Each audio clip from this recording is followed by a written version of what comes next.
When starting in astrophotography, one thing becomes necessary eventually. After you move on from Milky Way shots, you eventually need a way to counteract the Earth's rotation so you can keep your stars sharp. A common method for that, if you're using a DSLR and want to keep it portable, is by using a star tracker. In this video, we will go over setting up the Skywatcher Star Adventurer with the DSLR that you may already have or are planning to get. Now, while we are going over the 2i specifically, the setup will work for the original Skywatcher Star Adventurer if you find one used, and the Skywatcher Star Adventurer Mini. But a few things to keep in mind with the differences is that if you're using the Mini, you are limited to 6.6 total pounds on the Mini, and with the full size 2i and the original, you're limited to 11 pounds. Anything heavier, you're gonna have to go with another mount that is capable of holding all that weight. Now, one thing to note if you're gonna go for super portable and get the Mini does not come with a wedge, and I'll explain what that is here in a second. But if you buy the Pro Pack, it does come with the wedge. But at the time of this recording, on Amazon, the Mini Pro Pack at full price is $470. On sale right now for $387. But the 2i on sale for $400 when the full price is $425.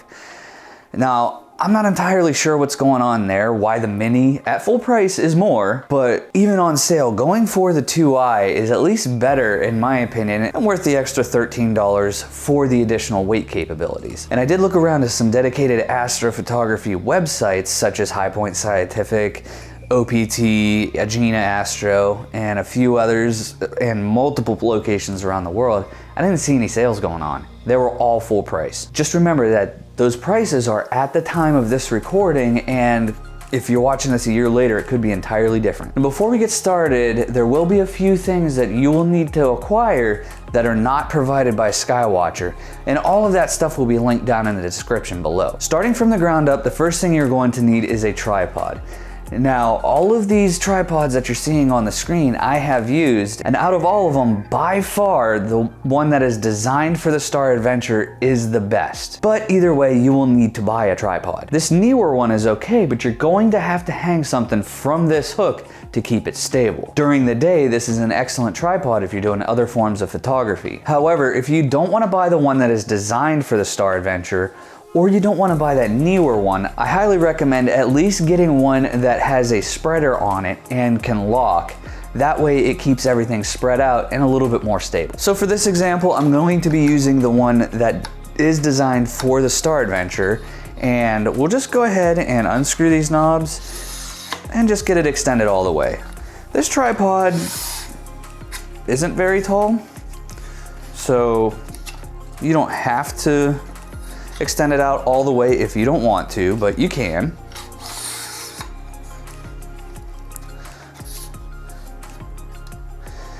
And the other advantage that this tripod has is it comes with a little spreader plate that locks it into a spreaded mode, and then it becomes somewhere where you can set something like a battery to power everything. So that is another reason I recommend getting the one designed for this tracker. It's real simple, you just attach it and just rotate it until everything clicks into place. Before going any further, one thing you really want to do is make sure that the tripod is level. There is a bubble level on the tripod that is designed for the Skywatcher Star Adventurer, and that can help you at least make sure that the tripod's level. So if you have to do some adjustments, just loosen up the legs until the bubble is right in the middle. I actually still do store my Star Adventurer in the box it came in. And the reason for that is I haven't found a backpack that I like that can keep my camera, the Skywatcher Star Adventurer, and all my lenses in one bag. But for now, this works perfectly. I mean, it was designed for it. But going in here, when you open the box, when you first get it, of course you're gonna have the instruction manual, but the first thing we are going to need to get attached is the wedge. This is the wedge, and what this does is it adjusts your altitude and your azimuth, so you're up and down, left and right, to help you get pointed towards your respective pole. The bottom of this is designed to mount to any tripod with a 3/8 inch screw. So if your tripod has a ball head already on it, just go ahead and take that off of the tripod. You're not gonna need it yet. All you do is you just screw it in. So if you're using a different tripod and you're not using the one designed for the Skywatcher, you're gonna have to just screw it in. But the one that's designed for this mount actually has a screw underneath that you can just screw it right in. And it makes things nice and simple. And as you're getting this tightened down, just before you have it fully tight, make sure you rotate this, that way it is pointing towards your respective pole. If you're using a different style of tripod where you actually have to screw it on, you might have to move the tripod just a little bit to get it pointed at your pole, and you might have to re-level, but this is an important step that you'll want to do is make sure you're already pointing that direction. The other thing you can do real quick while we're still here is after you have it tightened down, the knobs that are towards you, if you're standing behind it like I am, go ahead and just turn those enough to get the 2 black screws centered. And this will make sure that your azimuth is centered for when you go to polar align. And the last thing to do is on the front of the mount, there are some hash marks. Now that's your latitude. So whatever your latitude is, you can loosen up this bolt right here and then turn the front to get it pretty close to your latitude. We're not worried about being exact right now, but get it close. And then tighten it back down when you're done, and then we can go ahead and get everything else put on it. Now, one thing about this wedge is that the altitude lock that comes with it is plastic, and every time I tried to tighten it down, I always felt like I was gonna break it. So in the description, I have linked some metal ones that work perfectly for this. And all you really have to do is just unscrew it, and it just comes right out, and then just screw in the new one. You don't really have to do anything other than that. It's not that hard of a change, and it actually just makes things feel a little bit more solid. The third piece to this puzzle is actually getting the body of the tracker on the wedge. So the first thing you'll do is unscrew the mounting plate that is in the wedge, and this will go into the bottom of the tracker. While you're in the box, if you're still using it, there is a hex key in there. You're gonna need it, so go ahead and grab that as well. So when you attach this, there's actually 2 screws on this thing. The first one is the main one, so you'll screw that in, but the second one, that kind of helps keep things lined up because of the little indentation on the bottom of it. You put that screw in the indentation. But for now, we just go ahead and screw the main screw into the bottom of the tracker. And then when it feels like it's getting close, just make sure that the other screw is in that little nub there. And then just tighten everything down. And there we go. This is ready to go on here. And all you do is slide it back on here. It actually has a straight stopping point, so you don't have to worry about it sliding all the way back off. But then you just tighten back the knob that was holding on the mounting dovetail. Now that we have this on here, one thing you should do is change whatever hemisphere you're in. So if you're in the northern hemisphere, it might already be like that. I think it ships with northern. Correct me if I'm wrong, if somebody just freshly opened a box. But if you're in the southern hemisphere, you'll definitely want to toggle it to south so that way it tracks the right way. Now from here you have options. So there are actually 2 different methods that you can put your camera on here based on what you're going to use. So let's, for example, say you're using the Nifty 50 lens, which is a very short and very lightweight lens, but it provides an excellent wide field of view of the night sky. Although you're not gonna get any ground with this as you would with, say, a 14mm, but it's a nice option just for tracking the sky and maybe getting like the galaxy core. The way to get this mounted is in the box. There is a mounting plate that looks like this. So from there, all you do is you screw the ball head on, and then you take the dovetail for the ball head, put it on the bottom of your camera, and just put the whole thing in and screw it down. And from there, you're good to go. That is all you need to do. And there are many different setups. Like I said, you could use the Nifty 50, you could use something like a Rokinon 14mm, or since I have a crop sensor, I have a 10mm that I use to get some real wide shots of the Milky Way. You could even just use the kit lens that came with the DSLR. That lens is typically light enough that it can at least get you started in the right direction while you work on getting that next lens or while you wait for it to come in. If you're using this particular setup, you're typically going very wide and you're getting a lot of sky in it. Now, if you're doing a 14mm and you say you're just doing a Milky Way shot, if you are intending the ground to be in the shot, make sure that you take a couple still shots of the ground, and you're gonna have to merge the two together. And we can go over that in another video. But if you are using, say, the Nifty 50, then if you are not intending to have any ground whatsoever, that you are pointed high enough that you don't get any ground, so no trees, no nearby telephone poles, or anything of that nature. Now, the way to actually point at your target with the ball head setup is you just unlock your ball head and just point it right at whatever you're pointing at. For the other style of setup, say you're using something like the Rokinon 135mm, you're actually just starting to get in there a little bit closer into something. Say you're going for Roafuki, or you're trying to get the Orion Nebula, the Flame Nebula, and the Horsehead Nebula all in one frame, this would be the lens to do it with. And for that, because it is a little bit heavy, you're going to have to use the counterweight. Or if you bought a DSLR that came with a 70-300 kit lens, you can use that kit lens as well. And you can, if you want to push it, use a small telescope like the Zenithstar 61 on this. If you're using a 70-300 kit lens and it is below the weight limit and you have some room, I highly recommend over 200mm you add some guiding. That way you can keep the stars sharper. But in order to get that one set up, you grab the piece out that looks just like this. And go ahead and slip that in there. And just lock it down. In the box, there are two other things you need to grab. There is a counterweight bar and the counterweight itself. Now, I've always found it easier to just put the counterweight on here and just tighten it down and then screw it into the dovetail holder here. From here, there are a couple different methods to mounting this. And the primary way is actually to screw it directly onto the camera body, but I don't like this method in particular. And the reasoning for that is because it's not exactly level this way, so it's not really a necessary thing here. To me, I'm so used to using an equatorial mount where everything has to be leveled and balanced and all of that stuff that a setup like this, it just kind of bugs me just a little bit. But this does work. You can get some fantastic photos set up exactly like this. But what I prefer is a more balanced approach, just like this one, where this will actually keep it centered, and as it's tracking, the camera is completely centered in with everything else. And the nice thing about it is this specific dovetail plate comes with a screw hole that fits this mount. So I can just screw it in like this.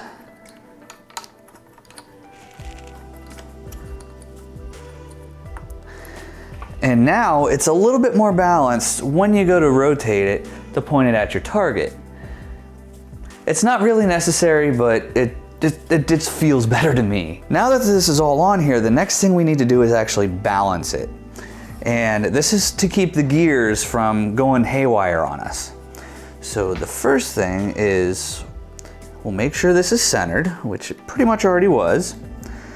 And then I'm gonna pull this down just a little bit so that way, at minimum, it is weight heavy and the camera doesn't go flying down. We unlock the clutch on here so it freely rotates. And if I pull it this way and let go, we see that the weight is pulling it down. And if I bring this back up just a little bit and do the same thing, now it kind of stays put. That's what we want right there, where it stays put. If I pull it up even further and do that, then we see the camera starts taking over, and that's not what we want. So we'll put it back to where it was more balanced. And if we just leave it alone for a second, it doesn't move.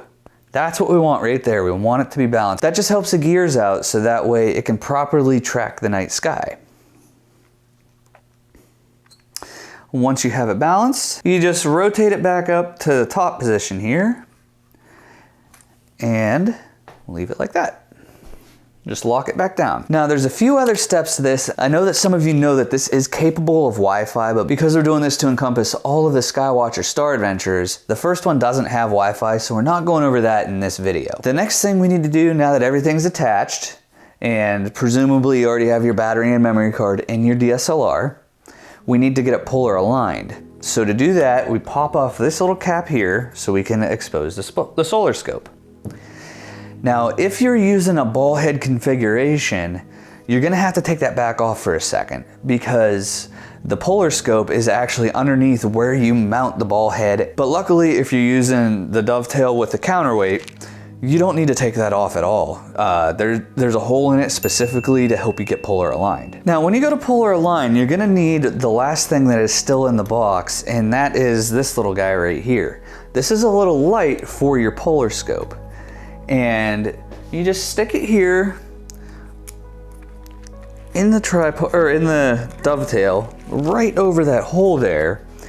And when you look through it, you're going to see just some kind of graph there, okay? So you'll want to unlock it so that way it looks like the hands of a clock, and 9 is on your left, 3 is on your right. From there, I highly recommend using the app SynScan in it. What it does is it has a reticule that looks exactly like what you're seeing. And if you have that on your cell phone and you're able to pull your current coordinates, it will tell you exactly where in that reticule you need to put Polaris. Or if you're down south, where you need to fine tune things so that way you're pointed as close to the South Pole as possible. But in order to adjust it, all you have to do is on the wedge itself, you turn the left and right knobs, and this works pretty much the same in all cases. So starting out on this or going to a larger mount, if you use your right hand and turn it clockwise, it'll make the mount go left. And if you turn it counterclockwise, the mount will go right. So hand clockwise, mount goes counterclockwise. Hand counterclockwise, mount goes clockwise. So you just make very small adjustments. Don't do large spin it 4 times things. You're gonna get way off of your target, but just small adjustments. And then if you need to go up or down, you unlock that altitude lock and just make your adjustments there until you get your pole exactly matching the picture that you see in that app. I can't recommend using that SynScan app enough with this thing because it looks exactly like the reticule. You will have to toggle which one it has because it has the old style as well. Once you have it polar aligned, if you're using battery, now would be a good time to go ahead and put those in, and you can just slip off the battery cover and put your batteries in. And then go ahead and put the cover back over your polar scope. Lastly, unlock the clutch and set it back up to the home position. If you're shooting a deep target like this, or if you're going wide with a 14mm and just doing a longer exposure on the Milky Way, whatever it is you're doing, you're ready to roll. The only thing you have to do is on the mount itself, there is a knob that you can rotate. And all you need to do is just switch it to the star tracking. As long as you have the switch on the other side set to your respective pole, it'll track the night sky. Then from there, you rotate these knobs to find your target and just shoot away. Now, if you're doing, say, a lunar shot, you'll need to rotate to the moon picture on here, or if you have a solar filter and want to do a sun photo, you can do it like that as well. The sun one is the one you'll definitely want to use next year if you're going to be in North America for the eclipse in April. So the last thing here are the other few switches that you have. If you're on the 2i or the mini, which have Wi-Fi, there's an app mode and there is a phone app for this. We'll go over that in another video. Like I said, this is for all Star Adventurers. Okay, so a couple other cool things that you can do with this. If you'll notice on the dovetail here, there is another mounting spot here. You can actually put a ball mount here to either hold a guide scope if you don't have something like this, or if you really want, you can have a second DSLR on here with a wide lens while you're shooting deeper with the 135, which I think is pretty awesome. But one really cool thing about this is the ability to do time lapses. So time lapses in and of themselves are pretty cool to see the night sky moving, but you can do a moving time lapse with it. So you can actually just track the rotation of the Earth and get that time lapse, but have the ground move underneath it, just like you're seeing in this shot here. Now, the reason that I think that this is awesome that you can do that is say you're on a trip that you were using for astrophotography, but it ended up being a little bit cloudy.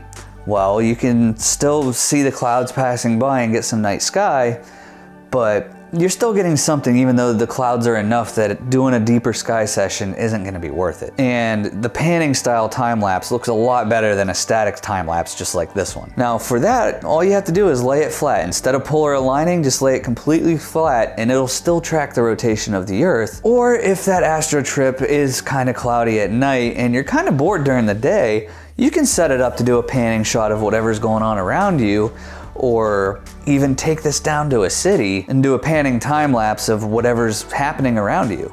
There are many other uses for this. But in another video, we will go over getting this specific setup going and go through the process entirely of getting the camera going and getting everything running. For now, this was just the setup. The Skywatcher Star Adventurer, whether it's this one or the original or the mini, it is a great way to get started in tracking the night sky if all you have for now is just your DSLR and a kit lens. It is a great way to help you get some sharp, deep sky images at a cheap price, and it's ultra portable. If you found this video helpful, please do like, comment, and then maybe consider subscribing. I want to thank you for watching. Clear skies.